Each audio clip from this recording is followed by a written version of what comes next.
بسم اللہ، الحمدللہ، والصلاة والسلام علی رسول اللہ۔ السلام علیکم ورحمۃ اللہ وبرکاتہ۔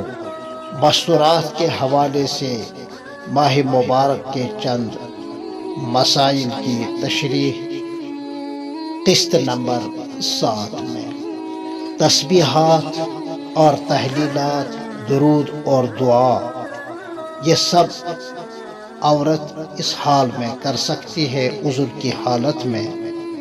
اسی طرح آیات کریمہ کا ورد کر سکتی ہے بطور وظیفہ یا بغرض حفاظت۔ مثلا آیت الکرسی پڑھ سکتی ہے، چہار کل پڑھ سکتی ہے حفاظت اور وظیفے کی نیت سے۔ علاوہ اس کے گھر والوں کے امور خانہ داری کی انجام دہی کر سکتی ہے، سحری اور افطار کی تیاری کر سکتی ہیں۔ یہ سب امور عذر کی حالت میں بالکل جائز ہیں۔ یہ تو مسئلہ نمبر 5 ہوا۔ مسئلہ نمبر 6، سحری افراد خانہ کے ساتھ کھائے۔ یہ عذر والی عورت مگر روزہ رکھنے کی نیت بالکل جائز نہیں ہے، اس لیے کہ روزے کے درست ہونے کے لیے حیض اور نفاس سے پاک ہونا شرط ہے۔ اسی طرح افطار بھی سبھوں کے ساتھ کرے تاکہ گھر میں موجود مردوں کو عذر کا علم نہ ہو، کیونکہ بہت سارے گھرانوں میں ساس اور بہو نیز بہنوں اور بیٹیوں کا مسئلہ بن جاتا ہے۔ مسئلہ نمبر 7، حیض کا خون بند ہوتے ہی یا اس کی زیادہ سے زیادہ مدت 10 دن مکمل ہوتے ہی یا اپنی معروف عادت کے مطابق بند ہوتے ہی عورت ذات پر نہانا فرض ہے۔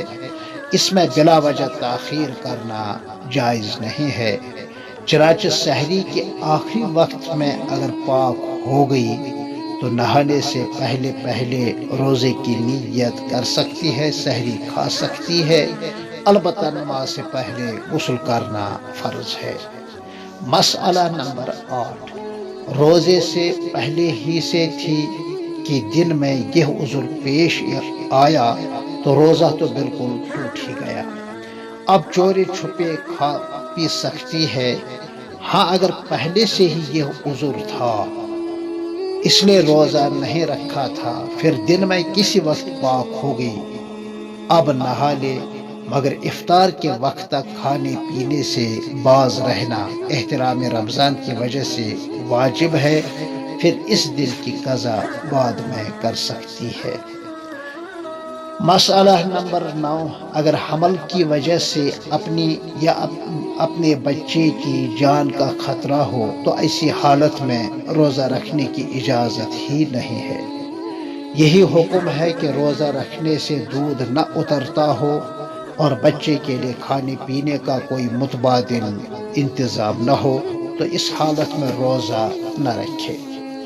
مسئلہ نمبر 10، استحاضہ، یہ مرض اور تکلیف کا خون ہوتا ہے، اس میں روزہ رکھنا بھی جائز ہے اور نماز پڑھنا بھی لازم ہے۔ استحاضہ وہ خون کہلاتا ہے جو حیض کے علاوہ آتا رہتا ہے۔ اس کا حکم وہی ہے جو نکسیر پھوٹنے کا یا دانت سے یا زخم سے خون آنے کا ہے، جیسا کہ کتابوں میں اس کی صراحت ہے۔ یہی حکم ہے سفید پانی کے خارج ہونے کا۔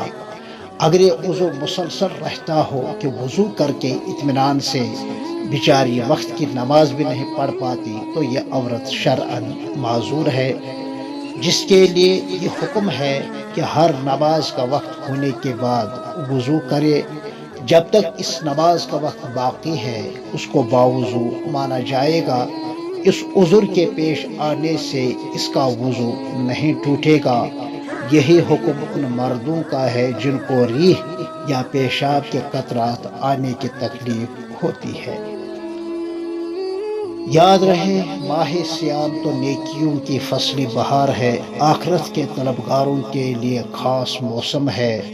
اس دوران نیکی کرنا آسان اور گناہوں سے بچنا بھی آسان ہوتا ہے۔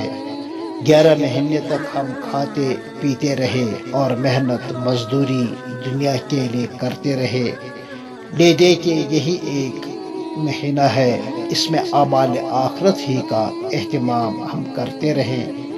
کیا معلوم ہم میں سے کتنوں کے لیے یہ رمضان آخری رمضان ثابت ہو سکتا ہے۔ عید کی تیاریوں میں مست، مگر کیا معلوم کہ جس کپڑے کی دکان پر آپ نئے کپڑے خرید رہے ہیں، اسی دکان میں آپ کے لیے کفن کا کپڑا بھی پہنچ چکا ہوگا۔ اللہ ہمیں ہدایت دے، حسن خاتمہ نصیب کرے اور آخرت میں مغفرت فرمائے۔ پھر ملتے ہیں آپ سے انشاءاللہ قسط نمبر 8 میں، تب تک کے لیے السلام علیکم ورحمۃ اللہ وبرکاتہ۔